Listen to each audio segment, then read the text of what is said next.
Welcome to What Are Emotions? Navigating the landscape of our inner world. You have come for to answer that question. Now we got on the agenda for today's journey came to understand emotions. We'll also explore emotional intelligence. Then we're going to be turning insight, that knowledge we gain, into action. It's my hope that you walk away with some tools that you can use, verbal self-validation. We'll have time for a question and answers, and then answer the question, did you come? Did you get what you came for? All right, so I'm Michael Mason, licensed professional counselor, national certified counselor here at Safe Harbor Counseling of Missouri. I practice in the state of Missouri. I'm also a veteran. I have dedicated my life nearly the past 20 years of researching, studying, getting my education to be able, as a fellow vet, to serve others in their mental health journey. And I'll be presenting to you today. And the Understanding Emotions webinar is this way. What does empathy look like? And what is just emotions in general? The right way, sadness, and the wrong way, joy, but we'll get into that. So as a therapist, this is the first question I ask my clients when they come in after they share what they're there for, what they're looking to get from therapy. I start here. We really don't have a good idea that I found. Most people, number five, they just go, I don't know. And then continue and they say, I just know they suck. They get in the way, and if there's some way I could make them go away, then everything would be okay. And hopefully, it's my intention to share with you what are emotions and why making them go away is not going to make everything okay. So here's emotions. Really simple. Emotions serve two purposes. They're signals of need and they're signals of needs met. Now, what do you mean by that, Michael? Well, so signal of need. And specifically, do I feel hungry in my left calf? No, I feel hungry in my belly. So can we say that hungry is a signal of need from a place in my body? Indicates I got to take care of it. So how many of you had tried to ignore hungry? Push it off, push it away. Just, I ain't got time to be hungry right now. What happens? Can you just ignore hungry? Why am I using hungry? Well, everyone's had that experience of hungry. And most people haven't had the experience of invalidating their emotional signal of hungry. Maybe I gotta have. But more than likely, someone hasn't come up to you and asked you, why are you hungry? Or have told you, well, stop being hungry, just feel full. But how many times have you heard, well, stop feeling scared? Or stop feeling angry, just feel calm. So why you sad? Just be happy. And we readily accept that that's okay. It's the purpose of this webinar is share with you that emotions are signals of needs and signals of needs met. If we ignore the signal of hungry, it doesn't go away. We can't just think our way to full. We have to take an action. That's what these emotions are. Next thing is, I'm hungry. Well, how hungry are you? See, emotions aren't just I'm hungry or I'm not hungry. Emotions are, well, I could eat in 2 hours. Or move out of my way, give me 5 plates, I'm ready to eat right now. So there is a scale of intensity to our signals of needs and signals of needs met. Now, maybe you've come in here hoping to gain some understanding about emotions, especially if you're anything like me. I used to get intensely angry. And when I got unbearably angry, it was like I was on autopilot. Like I'd react. I'd bang on the horn. I would stomp on my brake for the guy tailgating me. Is it anger's fault? See, here's a term I really have, you know, grown to hate: anger management. It's just like saying, here I'm here to teach you hungry management. Can you manage hungry? No. You can meet the need for hungry. You can meet the need through your choices of how to meet that need. I can eat 5 Twinkies, or I can eat a salad, but I'm not managing the signal. So why is it when I get unbearably angry, I can't manage that signal anymore? Well, because we're human and we have this automatic process of reaction. How long can you hold your breath out there, audience? 30 seconds, a minute? Anyone hold their breath longer than a minute? What happens after a minute? How do people drown? People drown when a drowning person's pulled out of the water. You got to get the water out of their lungs. The body, when it gets to a certain place of need, it fires the brain, and the body will take a breath even if the head's below water. That's the reaction. Now, do we blame the drowned person for drowning? Oh, you should have just controlled that emotion signal of need for oxygen. Why'd you swallow and breathe in that water?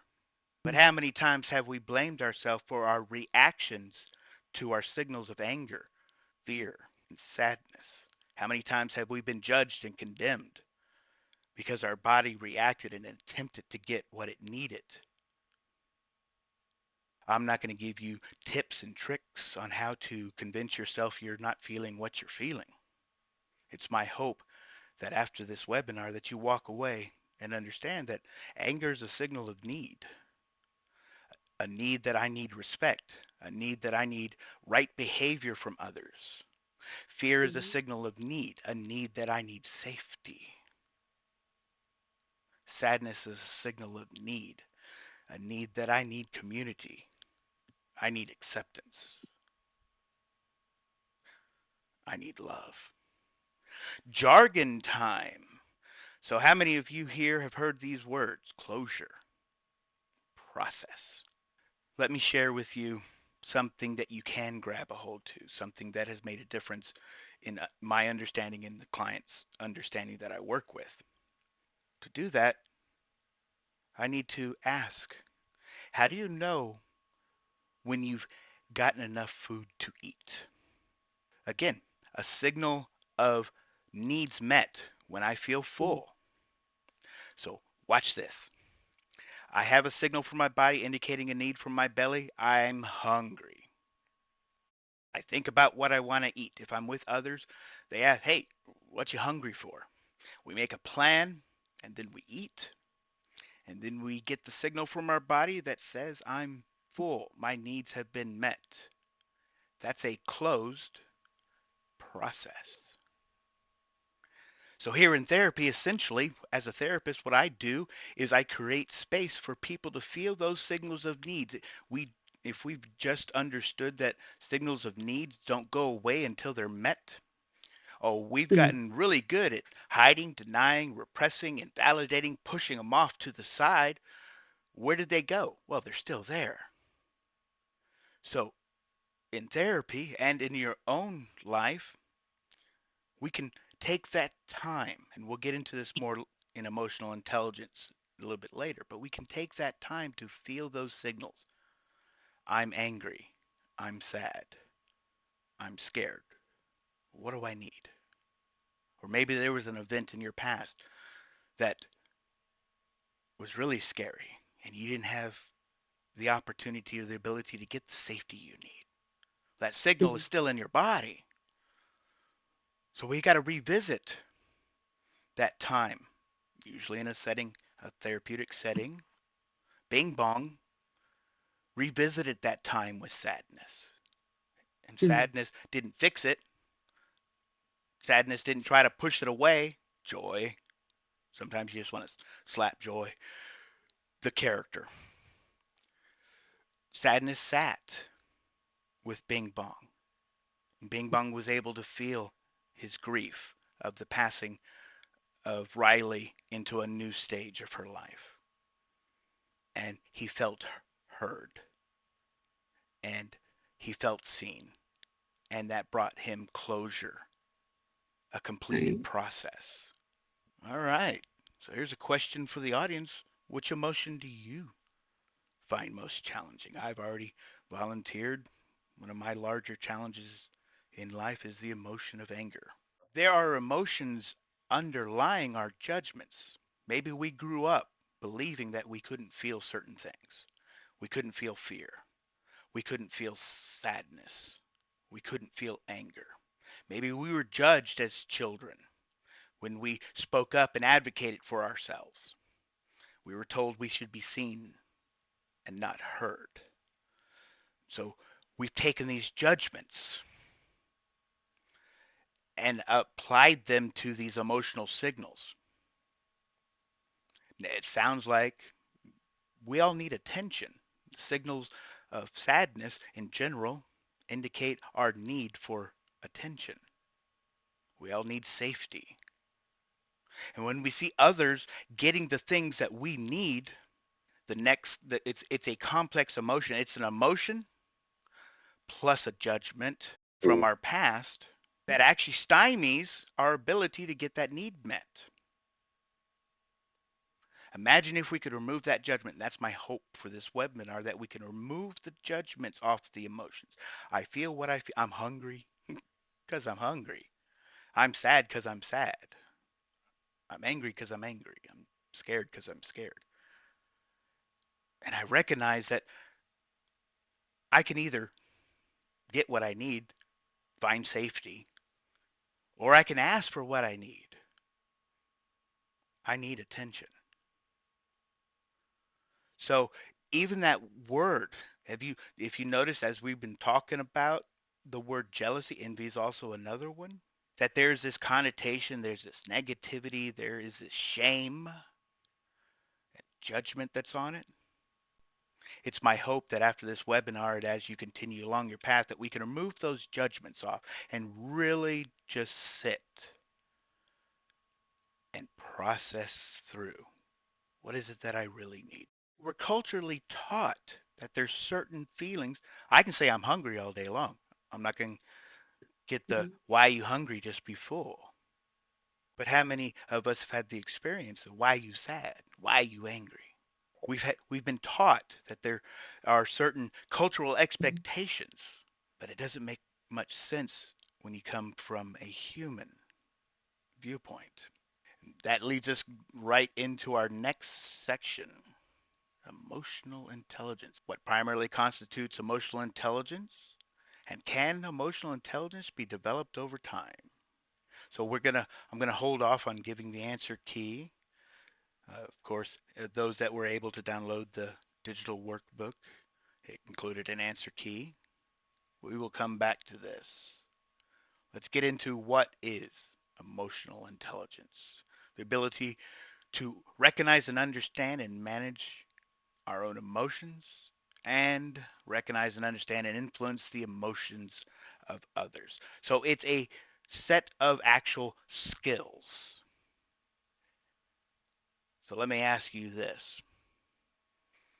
When do you think in life we take an opportunity to teach our children the skill of recognizing signals from their body? Potty training. Precisely.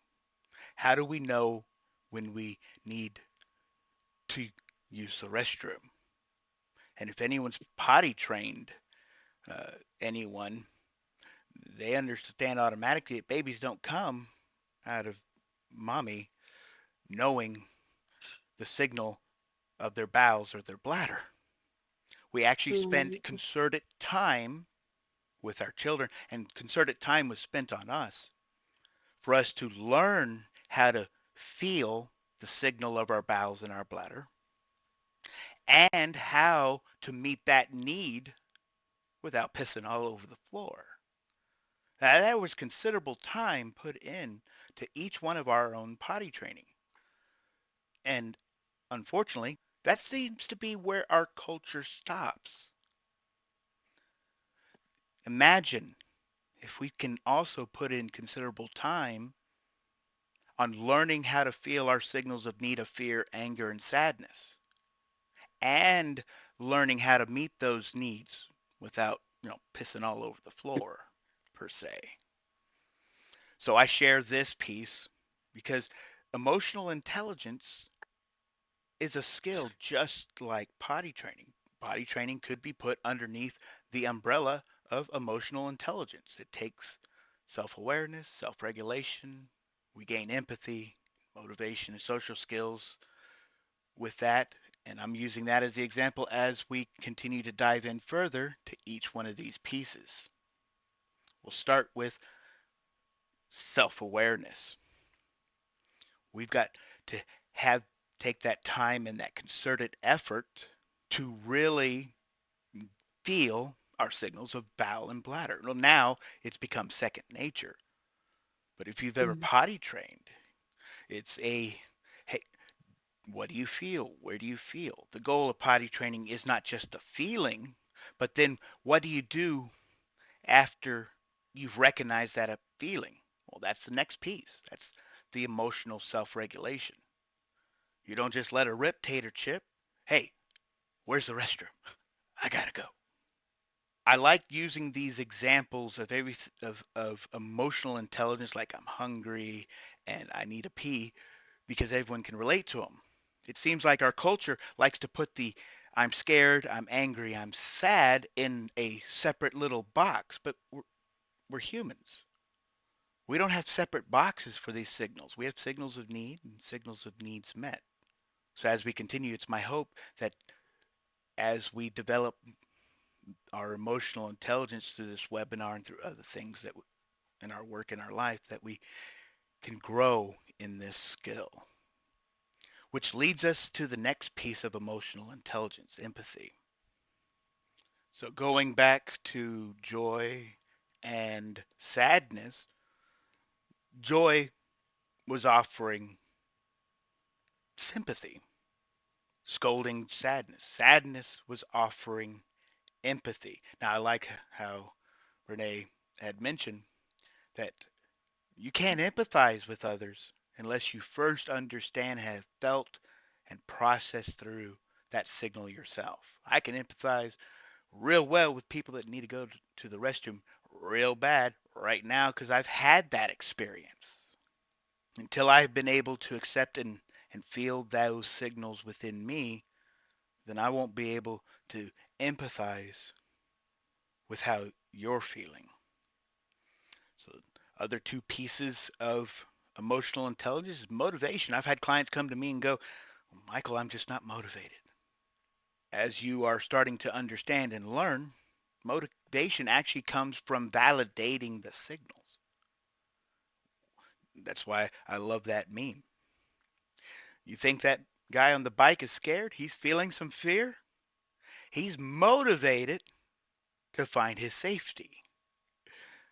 When I accept and validate my feeling of hungry, I'm motivated to go to the fridge. When I'm really feeling my anger and I'm angry, I'm motivated to ask for change. And when I'm really feeling my sad and recognize that sadness is a signal of need for connection, for others, for community, for acceptance, then I'm motivated to find my tribe. So part of this motivation isn't an internal whipping. Our culture would like us to think that we just need to grind and hustle and whip and just dig deep. We have the magic of motivation through our emotional intelligence. When we feel our signals of need, we'll find our motivation. And last but not least, again, put up a meme for social skills. All this is in combination is a skill we intentionally practice. How many of you had this experience? Wow, you look really sad. Would some toxic positivity help? Ooh, maybe some comparative suffering. I've got it. How about it all about me? Wait, have you tried yoga? How many times have people offered sympathy or offered a fix and think that they're using their emotional intelligence social skills when that's not it at all? Our social skills in emotional intelligence actually develop naturally as we do the work for ourselves. As I am accepting of my emotions, as I am validating of my emotions, as I am meeting the needs of the signals from my body, all the rest of it develops naturally. Thoughts, questions, come back to our initial questionnaire. And so here's the hope that we weren't just born with a certain aptitude or ability like IQ. EQ is a skill that can grow. Some of us may have been born with a disability. I myself, a little bit transparency about that. In emotional intelligence, I am on the autism spectrum. But just because I was started from the back, was disconnected from others due to my neurodivergence, didn't mean I was stuck there. And now I'm a therapist. I've grown my emotional intelligence to the point where I can create a safe space for others. And quite personally, it makes me a really great therapist. So there's hope for everyone who's been struggling. Yes, this is hard. Yes, if you were coming here for a quick fix, I don't offer fix. I don't fix people. People aren't broken. They're hurt and they have needs. They have signals that they have pushed so far down they can't even recognize what they need. What I can offer you is understanding and support. One of my favorite quotes from Antonio Damascus, refuting Descartes. Descartes says, I think, therefore I am. And Antonio Damascus says, no, I feel, therefore I am. We are not thinking beings who feel. We are feeling beings who occasionally think. Get those things in the right order. It's amazing how a life worth living starts developing. This is going to be hard. If you came looking for a quick fix or a tool or a skill to make the emotions go away, came to the wrong place. This is going to be hard. I don't promise fast with my clients. I definitely don't promise easy. I only make one promise to my clients. Worth it. And the second follow-up is, I'm here. I've been there. I get it. It sucks. But a life worth living is to have. So how do you get there? So what did you come here to get? We've got this knowledge now. But imagine if I gave you the lottery numbers, the winning lottery numbers to tonight's drawing. But you didn't get into your car. You didn't go down to the store. You didn't play those numbers. Are those numbers worth anything if they're not played? Same thing with this information. Same thing with insight and understanding. It's meaningless unless you can take that insight and put it into action. See, I avoid words like coping skills. They're so played out, they're so used up, and it's not a one size fits all. What did you come here to get? Are you taking something away, some insight that you can turn into action? Let's start putting this into action by doing a grounding and checking in. So the first, this is the way I open my sessions, and this is the way I close my sessions after I've had a discussion with my clients on what emotions are. We start practicing how to intentionally feel what we feel. So if you would all join me, just sitting back comfortably, closing your eyes and just breathing. And intentionally turn your attention not to the thoughts of the day, not to the plans you have, not to the lunch you're looking forward to. Turn your attention to your body. This is where those signals of need and signals of needs met come from.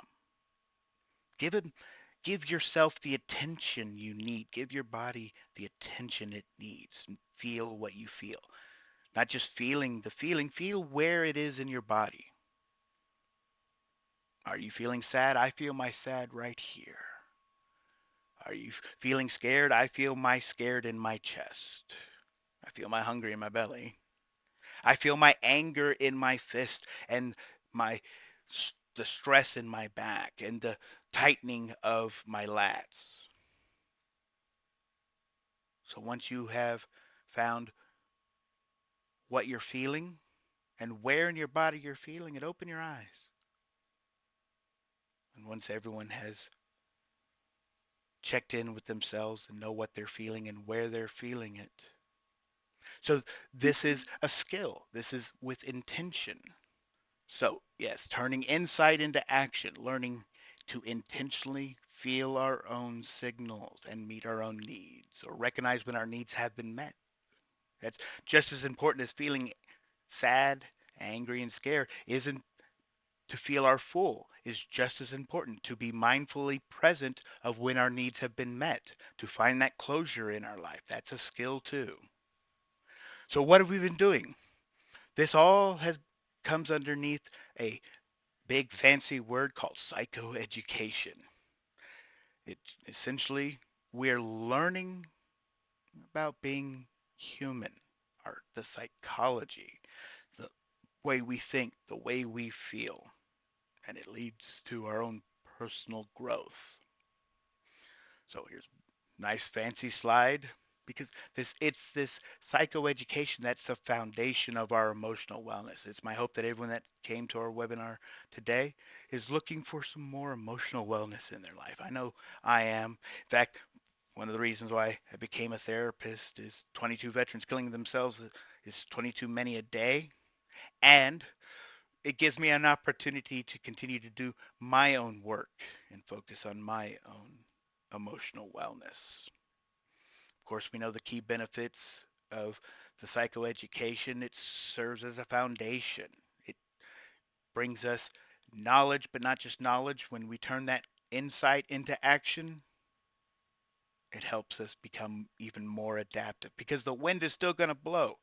The bills are still going to come. The other people that are outside of us, we have no control over. The only thing I can do is learn how I'm going to respond to it. I've got something for you to take with you. It's your to-go bag. It's a skill I am going to challenge you to practice.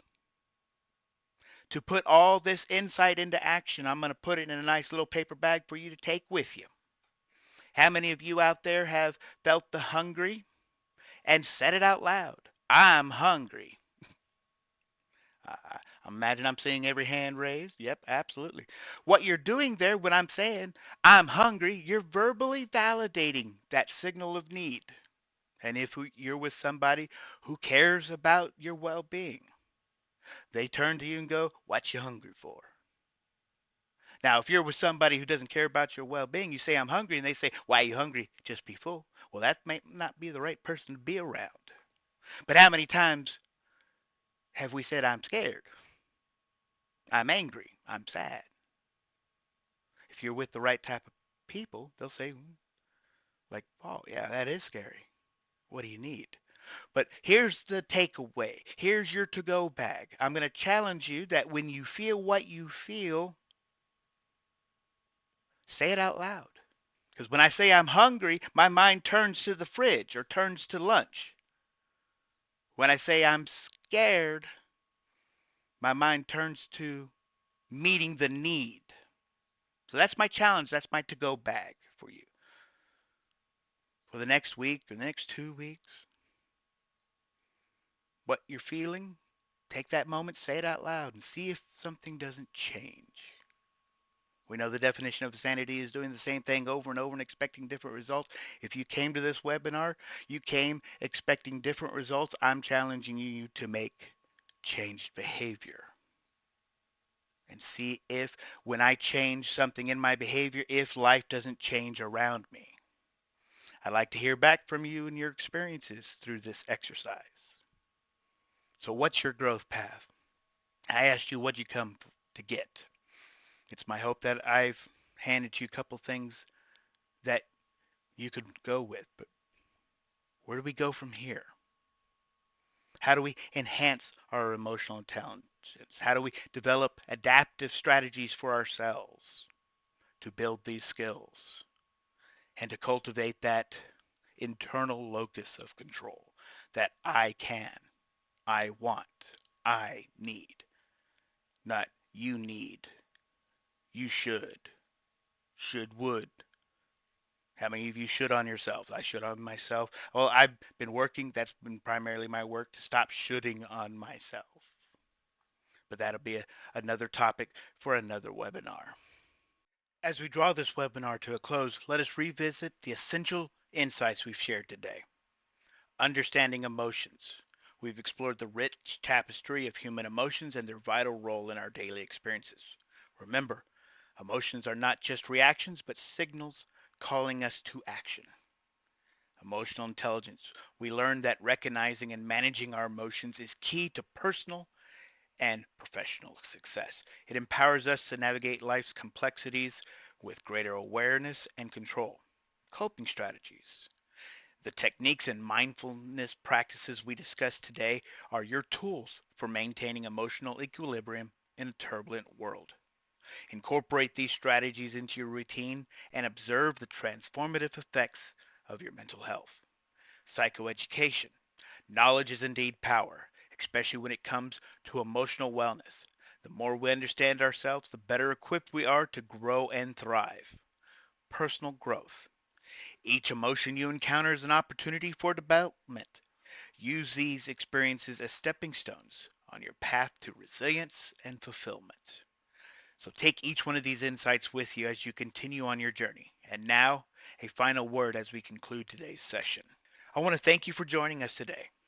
I hope this session has shed light on the complexity of emotions and provided you with valuable strategies to enhance your emotional well-being. Remember, understanding our emotions is a journey, not a destination. At Safe Harbor Counseling, we are here to support you every step of the way. If this webinar has resonated with you, please consider subscribing to our channel for more insightful content on mental health and personal growth. Don't forget to hit that like button if you found this webinar helpful and share it with someone who could benefit from it as well. For more information, to access our resources, or to book a consultation, please visit our website displayed on the screen. Your path to emotional clarity and resilience starts here. Stay connected with us on our social media platforms where we continue these important conversations and provide daily support. The links are in the description below. Again, thank you for your time. We wish you a journey filled with growth, healing, and self-discovery. This is Michael Mason, lead therapist from Safe Harbor Counseling, signing off. Take care and keep navigating towards your safe harbor.